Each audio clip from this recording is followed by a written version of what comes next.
ते जास्त वेळ देणं, बॉडीची जी इमेज आहे ती बदलणं, पण त्यांचं रिलेशनशिप स्ट्रॉंग असतं, हॅपी असतं. आमच्या महिन्यातून एकदाच होतं आणि आमचं रिलेशनशिप नॉर्मल आहे का? अनेक कपल्सच्या मनात विचार असतात की पण कुणी उघडपणे बोलतच नाही आणि आठवड्यातून किती वेळा करणं हेल्दी असू शकतं. कपल्स आठवड्यातून 3 ते 4 वेळा इंटिमेट होतात, पण याचा अर्थ असा नाही की प्रत्येक कपलने तसंच करायला पाहिजे. डॉक्टर सांगतात की जर दोघांनाही ते ठीक वाटत असेल तर त्यात काहीच इश्यू नाहीये. आजचा विषय खूप लोकांच्या मनात असतो, कोणी उघडपणे बोलतच नाही. अनेक कपल्सच्या मनात विचार असतात की जास्त इंटिमसी म्हणजे रिलेशनशिप स्ट्रॉंग असतं का, हॅपी असतो का, आणि आठवड्यातून किती वेळा करणं हेल्दी असू शकतं. किंवा काही कपल्स म्हणतात की आमच्या महिन्यातून एकदाच होतं आणि आमचं रिलेशनशिप नॉर्मल आहे का. तर या सगळ्या प्रश्नांची उत्तरं प्रसिद्ध सेक्सॉलॉजिस्ट डॉक्टर उमेश मुंदडा यांच्या माध्यमातून आज तुम्हाला मिळणार आहेत. डॉक्टर उमेश मुंदडा यांचं आशा किरण सेक्स क्लिनिक 1985 पासून आपल्या सेवेत आहे. ॲज अ क्लिनिकल सेक्सॉलॉजिस्ट म्हणून गेल्या 40 वर्षांपासून ते लोकांना मार्गदर्शन देत आहेत. महाराष्ट्रात मुंबई, पुणे, नाशिक, कोल्हापूर नगर अशा अनेक शहरांमध्ये त्यांच्या शाखा असून मुख्य शाखा ही छत्रपती संभाजीनगर येथे आहे. तिथे ते सोमवार ते शुक्रवार असतात आणि शनिवारी रविवारी मुंबई पुणेच्या क्लिनिकला प्रॅक्टिस करतात. आता मुख्य प्रश्नाकडे वळूया. बऱ्याच लोकांना वाटतं की जितका जास्त इंटिमेट तुम्ही होत आहात तितकं जास्त तुमचं रिलेशनशिप स्ट्रॉंग आहे. पण डॉक्टर म्हणतात की रिलेशनशिप हॅपी असण्यामागे इंटिमसी जबाबदार नसतो.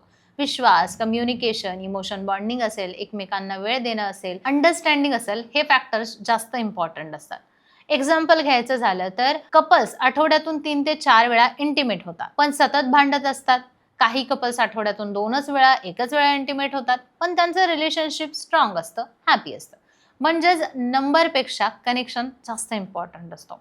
काही संशोधनात असंही दिसून आलं आहे की अनेक कपल्स सरासरी आठवड्यातून एकदा इंटिमेट होतात, पण ते स्ट्रॉंग आणि सॅटिस्फाय असतात. म्हणजेच आठवड्यातून एकदा सेक्स करणं पूर्णपणे नॉर्मल आहे, हेल्दी आहे, असं ते मानलं जातं. पण याचा अर्थ असा नाही की प्रत्येक कपलने तसंच करायला पाहिजे. प्रत्येक कपलचं लाईफस्टाईल, वय, कामाचा ताण, आरोग्य, एकमेकांशी बॉन्डिंग, कम्युनिकेशन हे वेगवेगळं असतं. त्यामुळे त्यांच्या गोष्टीही वेगळ्याच असणार. तर कोणताही आठवड्यात एकदा केलं तर पुरेसं असतं, कुणाला 2-3 वेळा इंटिमेट झालं तरी ते व्यवस्थित वाटू शकतं. त्यामुळे असा प्रश्न विचारणं चुकीचं आहे की आम्ही महिन्यात एकदाच इंटिमेट होतो. डॉक्टर सांगतात की जर दोघांनाही ते ठीक वाटत असेल तर त्यात काहीच इश्यू नाहीये.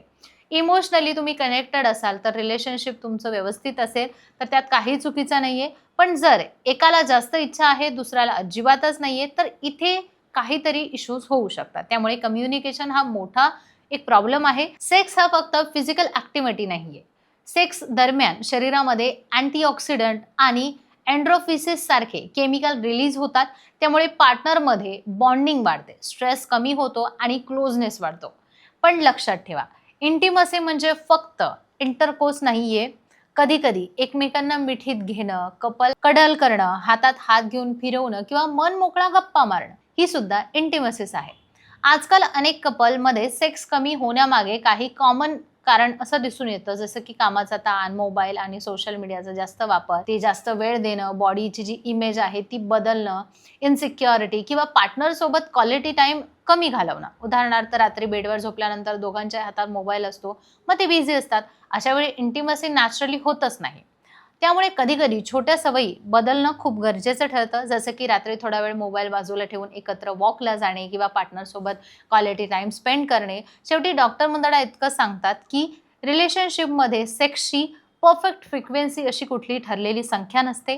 खरा मुद्दा आहे दोघांमध्ये जे नातं आहे ते समाधानकारक आहे का, जवळीक आहे का, कपल इमोशनली, फिजिकली दोन्ही पातळीवर कनेक्टेड असेल तर रिलेशनशिप हॅपी आणि हेल्दी राहतं. म्हणूनच स्वतःची तुलना करणं टाळायचं आहे. सोशल मीडियावर दिसणाऱ्या परफेक्ट रिलेशनशिपवर विश्वास ठेवायचा नाहीये. प्रत्येक रिलेशनशिप वेगळं असतं आणि त्याचा रिदम सुद्धा वेगळाच असतो. महत्त्वाचं म्हणजे समजून घेणं, कम्युनिकेशन ठेवणं, एकमेकांचे जवळ असणं, हा विषय जास्त महत्त्वाचा आहे. तुम्हाला हा विषय कसा वाटला नक्की कमेंटमध्ये सांगा आणि हो, चॅनलला सबस्क्राईब करायला विसरू नका.